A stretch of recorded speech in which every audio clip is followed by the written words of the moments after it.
కష్టకాలం వచ్చినట్టుంది. ఇప్పుడు తాజాగా సాధారణంగా ఈ సీజన్ అన్నటువంటిది అత్యంత ముఖ్యమైనటువంటిది.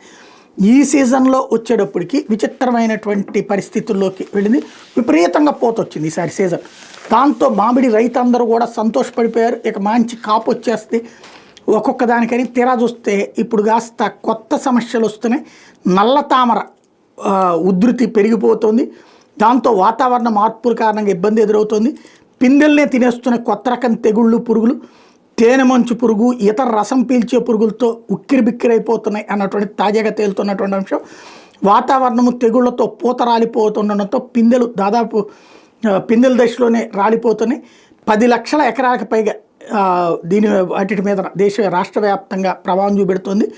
అదే సందర్భంలో రాబోయే రోజుల్లో మామిడి ధర దీనివల్ల పెరుగుతుందా లేదా అన్నటువంటి రానున్న 2-3 నెలల్లో తెలియబోతోంది.